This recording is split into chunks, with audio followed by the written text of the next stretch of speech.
All right, moving on to our next topic at hand. This is reported off of Kotaku.com, written by Jason Schreier. Sony ends production on physical Vita games as he leaves. Sony is ending physical production of Vita games, Kotaku has learned. Although the hardware manufacturer says digital distribution will continue, this move will mark the end of physical cards for the I can't say that, MALIGND portable game system. Sony's American and European branches plan to end all Vita game card production by close of a fiscal year in 2018. The company told developers today in a message obtained by Kotaku.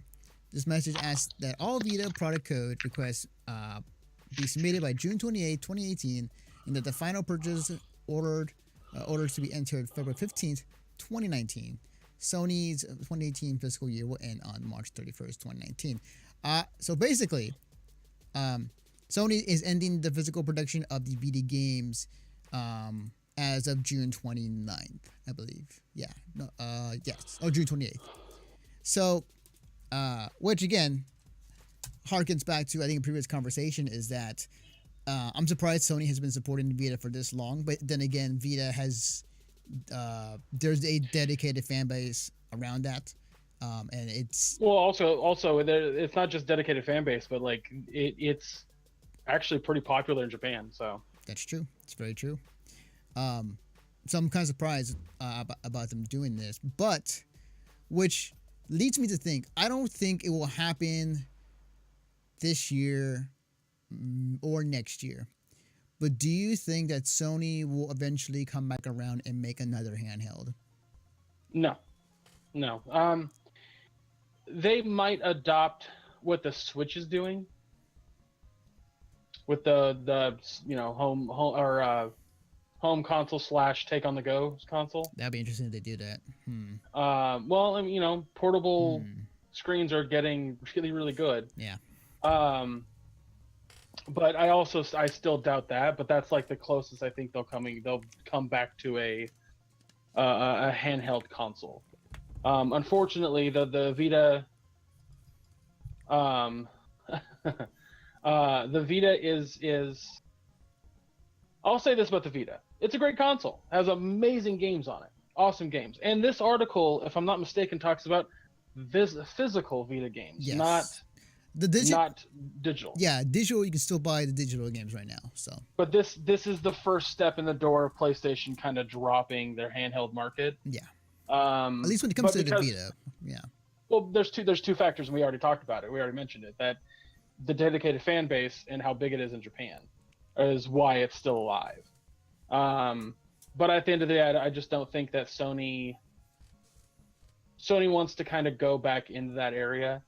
I could be totally wrong. I could be absolutely totally incorrect on that, and that Sony will be like, "Fuck it, here we go. Yeah, strap in, boys." So here's my thinking. I agree. I think gut instinct wise, I don't think Sony is going to make another handheld in the near future, because of the result of what happened with the Vita and the PSP and the PSP Go. But what I will say though, Sony is in a position right now where they are selling a lot of consoles. They're selling a lot of great exclusive games. They're getting a lot of praise right now from the game industry and doing quite well right now. And they're a company known to take risks upon game companies and other of that sort before.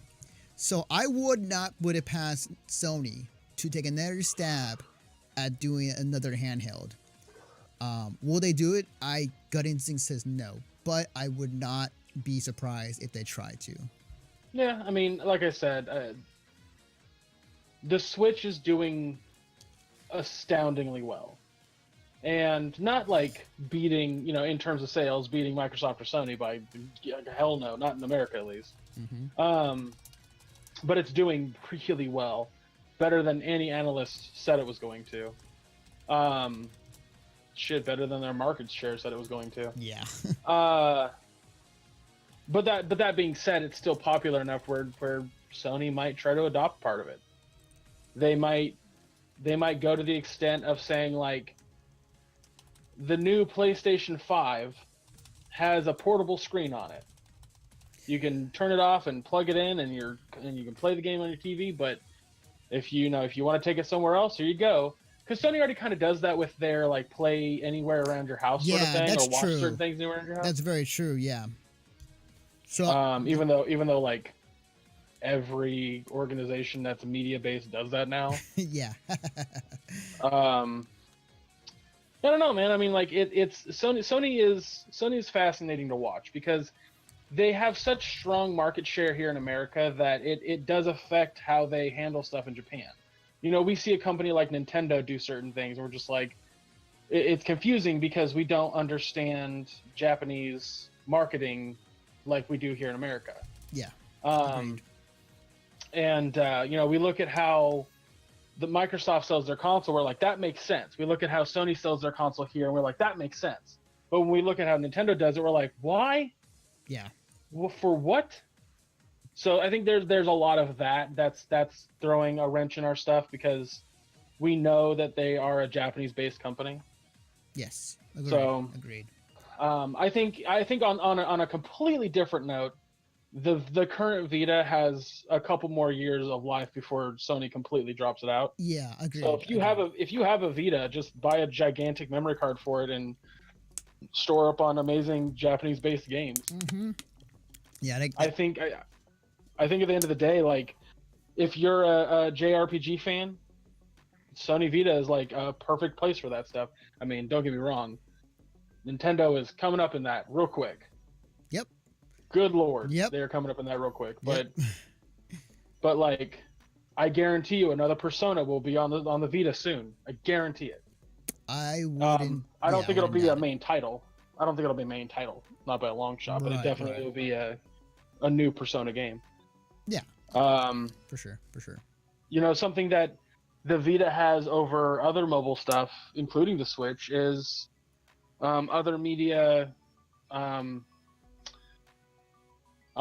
things. So right, yeah, Sony owns other media outside of games and consoles. They also own like for the movie companies as well as televisions. Like they have a whole like arm's reach of a lot of things. I was also going to say that like you can get YouTube and Netflix and HBO Go, or now HBO Now Go, whatever, on the Vita. Like you can download those and use those on the Vita like you would on a PlayStation 4. You can't do that on the Switch. You just can't do that on the Switch. Yeah. You can get Hulu. That's it. Right. But I'm telling you, Nintendo, let's get to it. Yeah, I mean, like if anybody, Nintendo, with its ever expanding list of games, put it on there. It kind of, at this point, if you are a Vita user, like you can still play the games, but eventually the next evolution, if you want to still have that feeling of a handheld and still play games on the go, the Switch is obviously the next step towards that, or to get that afterwards. So I will say this one last thing about it is, if Sony were to make a new handheld, a new Vita, I feel I actually would agree with you, Greg. If they would go in that direction, I think they might do that. Like PS5 is going to be not only a home console but a portable one, because as we often see in the game industry, whatever works, companies often like to copy or go with the trend. So I use the word adapt. Adapt, potato, patata, same thing. I just said I like to use the word adapt. I didn't say it was the right one. Anthony. Right. However, on that note, if you're pronouncing potato patata, it's pretty wrong. Right. But we'll see in the future. We shall see. If anything, more than likely, this probably won't be talked about at least another year or two, because like again, the Vita is going to be going out the door for Sony, and who knows? Maybe they'll make another handheld, but in all due time. All right. I know for like the conference at E3, I doubt they'll talk about the Vita. Highly doubt. I agree. I